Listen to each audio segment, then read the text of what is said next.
తిరుమల ప్రపంచ నలుమూల దేశాల నుంచి తిరుమలలో వెంకటేశ్వర స్వామి దర్శనం కోసం ఎంతో మంది భక్తులు వస్తూ ఉంటారు. కేవలం మన దేశంలోనే కాదు, వేరే దేశాలలో కూడా వెంకటేశ్వర స్వామికి భక్తులు ఉన్నారు. 50,000 నుండి 1,00,000 మంది భక్తులు తిరుమలకి రోజు వస్తూ ఉంటారు. దాదాపు నెలకు 100 కోట్ల ఆదాయం తిరుమలకి వస్తుంది. ఒక సంవత్సరానికి దాదాపు 1400 కోట్ల ఆదాయం తిరుమలకి వస్తుంది. ఈ విషయాలు అన్ని అందరికీ తెలుసు, కానీ తిరుమలలో కొన్ని తెలియని విషయాలు ఉన్నాయని మీకు తెలుసా? ఆ విషయాలు ఏంటో చూద్దాం.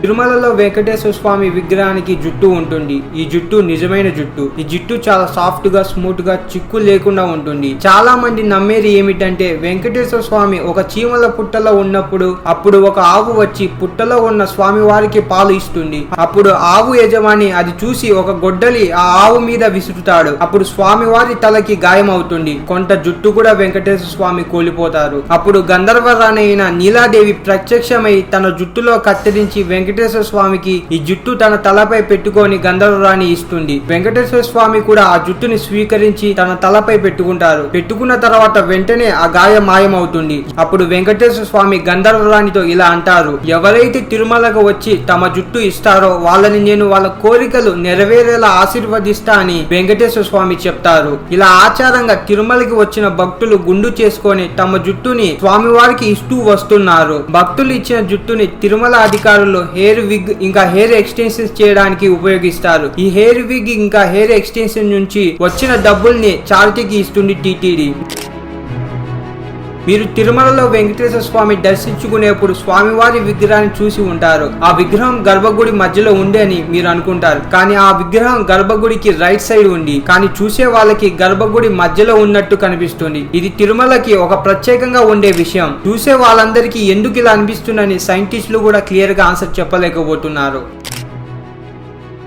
వెంకటేశ్వర స్వామి విగ్రహం వెనక కొంత తడి ఉంటుంది. ఆ తడి వెంకటేశ్వర స్వామి చెమట అని చాలా మంది నమ్ముతున్నారు. ఆ తడిని ఒక సిల్క్ క్లాత్ తో మాత్రమే ఆలయ సిబ్బంది తుడుస్తారు. ఇలా కేవలం సిల్క్ క్లాత్ తోని ఎందుకు తుడుస్తారు అని ఎవరికి తెలియదు. వెంకటేశ్వర స్వామి ముందు పూజా సామాన్లు అంటే పాలు, పూలు ఇంకా మిగతా సామాన్లు ఏవైతే ఉన్నాయో అవి అన్ని గుర్తు తెలియని గ్రామం నుంచి స్వామి వారికి వస్తుంది. ఆ గ్రామం దాదాపు తిరుమలకి 20 కిలోమీటర్ దూరంలో ఉంటుందని ఒక అంచనా. ఆ గ్రామం ఎక్కడుంటుందో ఎవరికి తెలియదు. కేవలం అక్కడ ఆ గ్రామంలో ఉండే ప్రజలకు మాత్రమే తెలుసు. గుడి మహాద్వారం దగ్గర మీరు బాగా గమనిస్తే ఒక గుణపం ఉంటుంది. ఆ గుణపం అనంత తలవారిది. వెంకటేశ్వర స్వామి బాలుడు రూపంలో ఉన్నప్పుడు ఈ విషయం జరిగింది. అనంత తలవార్ ఆ రూపంలో ఉండేది వెంకటేశ్వర స్వామి అని తెలియక కోపంలో ఒక గుణపం స్వామివారి మీదకి అనంత తలవారు విసురుతాడు. అప్పుడు స్వామివారి గడ్డంకి గాయం అవుతుంది. ఆ తరువాత అనంత తలవారికి ఆ రూపంలో ఉన్నది వెంకటేశ్వర స్వామి అని అర్థం అవుతుంది. తర్వాత చాలా బాధపడతాడు అనంత తలవార్. వెంటనే కర్పూరం ని వెంకటేశ్వర స్వామి గడ్డంకి పూస్తాడు. వెంకటేశ్వర స్వామి అనంత తలవార్ తన మీద చూపించే ప్రేమ నచ్చి ఇలా అంటారు: ఈ కర్పూరం నీ గుర్తుగా ఎప్పుడు నాకు ఉంటుంది అని చెప్తారు వెంకటేశ్వర స్వామి. ఇలా ఇప్పటికీ కూడా వెంకటేశ్వర స్వామి గడ్డంకి పూజకు ముందు కర్పూరం పూస్తారు పూజారులు.